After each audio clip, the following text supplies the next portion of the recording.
इंशाल्लाह अच्छी बन जाए।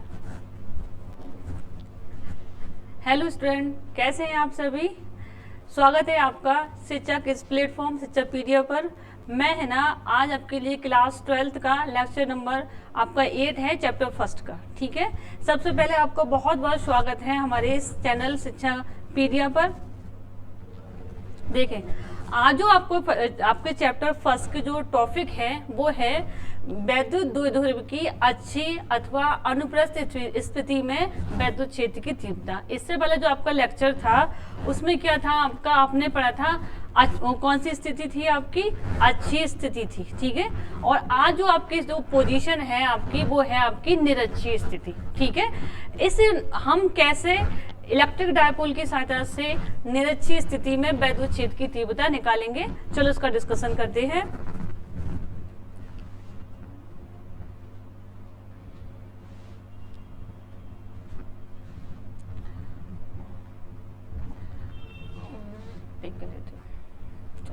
देखो बच्चों, सबसे पहले मैंने आपको बताया था इससे जो पिछली क्लास थी आपकी प्रीवियस क्लास में, जब हम किसके बारे में बात कर रहे हैं, हम बात कर रहे हैं इलेक्ट्रिक डायपोल के बारे में, वैद्युत द्विध्रुव के बारे में। तो इसमें जो आपको सबसे पहले इंपोर्टेंट क्या होता है आपका फिगर। अगर आपके फिगर अच्छे से समझ में आ गया तो आप इसको अच्छे से कैलकुलेट कर सकते हैं। फिजिक्स में जो कैलकुलेशन है इसमें जो आपके डेरिवेशन में अगर आपको जो चित्र है, डायग्राम क्लियर है तो वो चीजें बहुत आसानी से हो जाती हैं। देखिए, सबसे मैंने मान लिया, माना कोई इलेक्ट्रिक डायपोल है ए बी। ध्यान से देखिएगा, आपको इलेक्ट्रिक डायपोल है ए बी, ए और बी दो बिंदु हैं आपके। एक पर हमने रख दिया है प्लस चार्ज और एक पर हमने रख दिया है माइनस चार्ज। क्लियर हुआ? क्या है आपका वैद्युत द्विध्रुव, और इनके बीच की जो डिस्टेंस है वो क्या होगी आपकी 2L। क्लियर? ठीक है, अब इसके बाद क्या हुआ, यहां से लेकर यहां तक की जो डिस्टेंस है आपकी 2L है। अब आप देखिए निरक्षीय स्थिति का क्या मतलब होता है। जब हम इस रेखा के इसके सेंटर से एक बिंदु मान लेते हैं, यहां पर एक बिंदु है P। कौन सा बिंदु आपका P, और इस बिंदु P को हम कहाँ मिला देते हैं, इसके सेंटर पॉइंट से। तो ये जो कंडीशन होती है, ये स्थिति होती है, इसी को हम कहते हैं क्या, अनुप्रस्थ स्थिति या निरक्षीय स्थिति। ठीक है, जब हमारा इलेक्ट्रिक डायपोल सीधी रेखा में हो और उससे कुछ दूरी पर हमें बिंदु P पर वैद्युत क्षेत्र की तीव्रता निकालनी हो तो कौन सी स्थिति होती है, वो होती है आपकी अच्छी स्थिति। आज क्या है, आज आपकी जो पोजीशन है वो है निरक्षीय स्थिति पर कोई बिंदु P है, इस पर हमें वैद्युत क्षेत्र की तीव्रता निकालनी है। तो हमने मान लिया कोई हमारा इलेक्ट्रिक डायपोल है जिस पर समान परिमाण है, उसका जो हमारा जो क्वांटिटी है उसकी मात्रा कैसी है, समान है, लेकिन उसकी जो प्रकृति है, उसका जो नेचर है वो कैसा है, विपरीत है। तो हमने देखो ये इसका मध्य बिंदु लिया है, इसको क्या मान लिया हमने O। ठीक है, जब इसको O मान लिया तो यहाँ से यहाँ के तक की जो डिस्टेंस हुई वो L हुई, यहाँ से यहाँ तक की क्या हो गई, L हुई। अब क्या करते हैं हम, चलो नेक्स्ट। अब हमने क्या किया, इसको यहाँ से एक तरह से सीधी रेखा बन जाए, सही नहीं बन रहा है, देखें।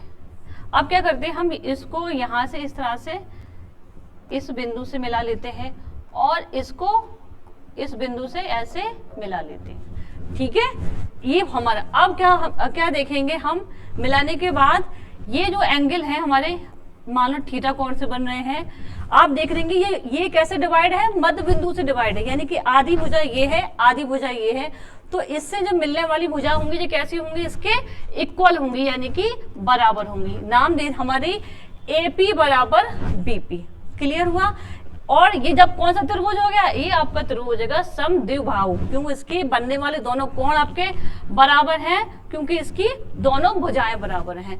और आप देखेंगे इसके सेंटर से और बिंदु P तक की जो डिस्टेंस है क्या लेते हैं, R। यहां से लेकर यहां तक की जो डिस्टेंस हुई आपकी क्या हो गई, वो हो गई आपकी R। तो अगर आप पाइथागोरस प्रमेय आप जानते हैं, कौन सी होती है, कर्ण का वर्ग बराबर लंब का वर्ग प्लस आधार का वर्ग।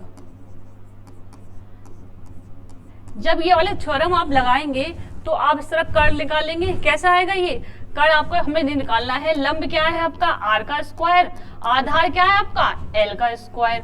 अब ये क्या हो गया आपका कर्ल का स्क्वायर। आप यहाँ देखेंगे जब हम स्क्वायर हटाते हैं तो सामने वाली संख्या पे क्या आता है अंडर रूट आता है R square plus L square. तो मैं एपी को लिख सकती हूँ R square plus L square. इसको इरेज कर देती हूँ, आपको बता दिया मैंने कैसे आया है। ठीक है, ये जो मान हो गया ये हो गया आपका R square plus L square. कैसे हो गया? क्योंकि ये हमने यहाँ पर जो थ्योरम है पाइथागोरस उसको अप्लाई किया है। ये जितना होगा और क्योंकि ये समद्विबाहु त्रिभुज है तो उसका मान ये वाला भी आपका इतना ही होगा R square plus L square. Clear हुआ?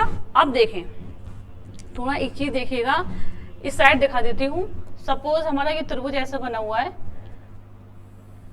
ठीक है, आपका क्या है ये है आपका प्लस क्यू और ये है आपका माइनस क्यू। ए बिंदु है, ये बिंदु बी है और सपोज आपका यही तो है, ये बिंदु आपका कैसा है पी बिंदु है और आपने इसको माना है ओ।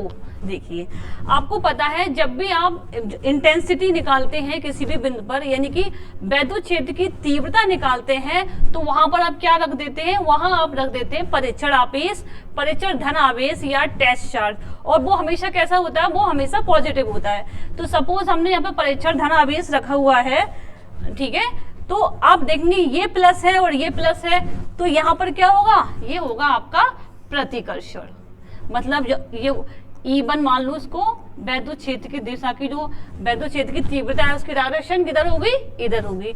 और अगर हम अब यहाँ पर देखें एकांक धन आवेश यहाँ पॉजिटिव है और ये नेगेटिव है, यहाँ पर क्या जो होगी वैद्युत क्षेत्र की तीव्रता वो उसकी डायरेक्शन क्या होगी, ये होगी E2। क्लियर हुआ आपका? ठीक है, अगर आप यहाँ पर परिणामी तीव्रता निकालते हैं तो और एक मिनट यहाँ पे एक चीज और देखें, देखो ये एंगल आपका क्या है, ये एंगल क्या है आपका थीटा और ये भी एंगल थीटा। त्रिभुज ए बी पी है और ये क्या है, ये इसका बाह्य कोण है। तो बाह्य कोण का मान क्या होता है, अंदर के दोनों कोणों के योग के बराबर होता है। तो ये क्या हो जाएगा, ये हो जाएगा आपका 2 थीटा। क्लियर हुआ? कैसे हो गया था? क्योंकि हम जानते हैं बाह्य जो हमारा बाह्य कोण है उसका जो मान होता है वो अंदर के दोनों कोणों के योग के बराबर होता है। तो उसी तरह यहाँ पर ये हो गया हमारा 2 थीटा। एक मिनट को इरेज करके बना देती हूँ दोबारा से। कैसा हो गया था 2 थीटा। एक मिनट तो देखें, यही है आपका, यहाँ से बिंदु आपका कौन सा है, P है और यहाँ से सेंटर पॉइंट पे आपका कौन सा बिंदु है, O है। ये आपकी L है, ये भी L है। यहाँ से यहाँ तक की दूरी क्या है, R है।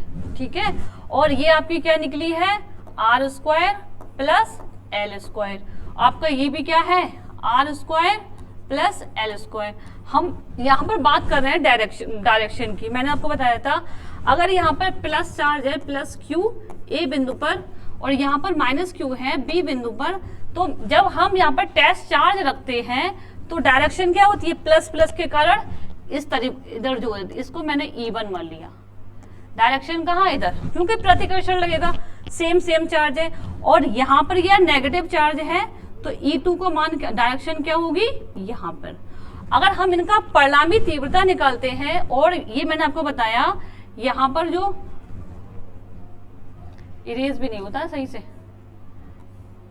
अरे क्या हुआ पेन, देखें यहाँ पर जो इसका एंगल होगा बाह्य कोण का मान कितना होगा, 2 थीटा।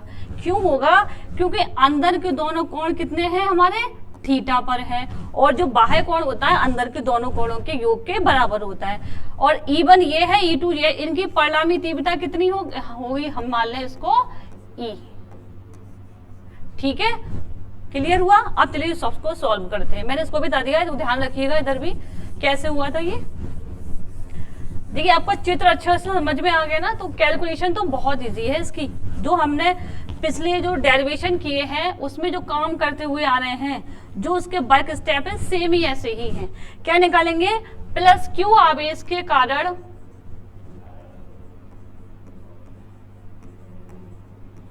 प्लस Q आवेश के कारण वैद्युत क्षेत्र की तीव्रता।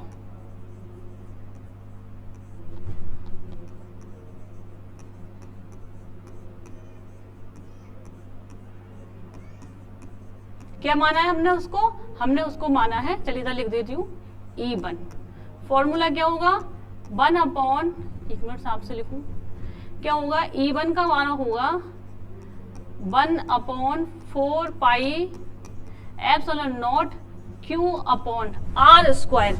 आपकी बिंदु P तक की दूरी कितनी है, आपकी दूरी है रूट के अंदर R square plus L square का होल स्क्वायर। ठीक है, इसको समीकरण में नंबर 1 दे देती हूँ। बच्चों क्लियर है, समझ में? सेम जो हमने पिछले डेरिवेशन में किया है, बिल्कुल वर्क स्टेप वैसे ही, काम करने का जो तरीका है सेम वैसे ही है।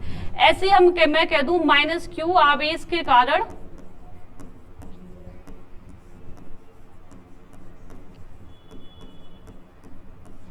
वैद्युत क्षेत्र की तीव्रता।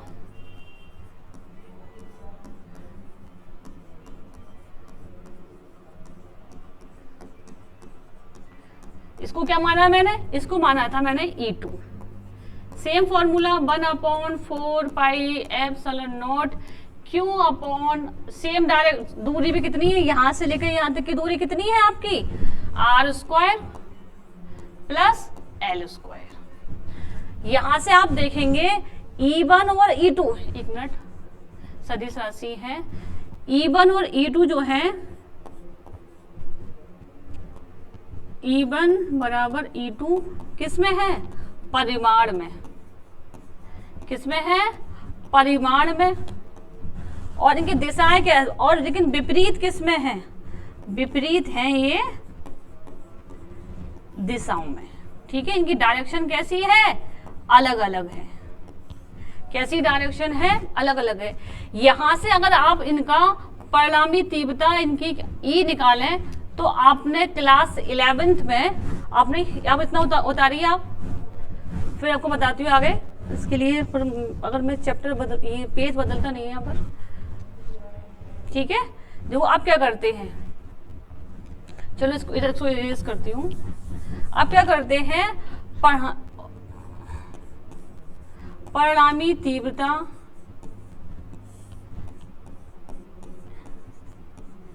E बराबर, देखो आपने जो वेक्टर वाला जो चैप्टर था आपका फर्स्ट ईयर में आपने पढ़ा था, A वेक्टर बराबर B वेक्टर, तो जो R होता है, R वेक्टर क्या होता है, वो होता है 2A cos थीटा बाई 2, यही तो फॉर्मूला होता है। हाँ, जब A हमारा यहाँ पर क्या है, E1 वेक्टर बराबर E2, इनका जो परिमाण है वो कैसा है, इक्वल है। तो हमारे परिणामी तीव्रता का जो फॉर्मूला होता है वो होता है परिणामी तीव्रता बराबर 2A cos theta by 2। Clear हुआ? इसी फॉर्मूले को हम कहाँ लगाएंगे, यहाँ पर। आपका क्या हो जाएगा, आप जानते हैं E1 बराबर E2, तो परिणामी तीव्रता E बराबर 2, E1 की जगह E1 cos थीटा कितना है आपका, 2 थीटा, कितना थीटा है आपका, 2 थीटा बाई 2। क्लियर हुआ? कहां से आया, क्योंकि हम इसकी परिणामी तीव्रता निकाल रहे हैं। फॉर्मूला कहां से आया आपका, वेक्टर वाले चैप्टर से, कि जब दो सदिशों का परिमाण जब बराबर होता है तो उनकी परिणामी तीव्रता का जो फॉर्मूला होता है वो बराबर होता है R बराबर 2A cos थीटा बाई 2। यहाँ पर हमारे किसके निकाल रहे हैं हम, इंटेंसिटी की, यानी कि E की निकाल रहे हैं, तो हमारा फॉर्मूला यहाँ पर हो गया।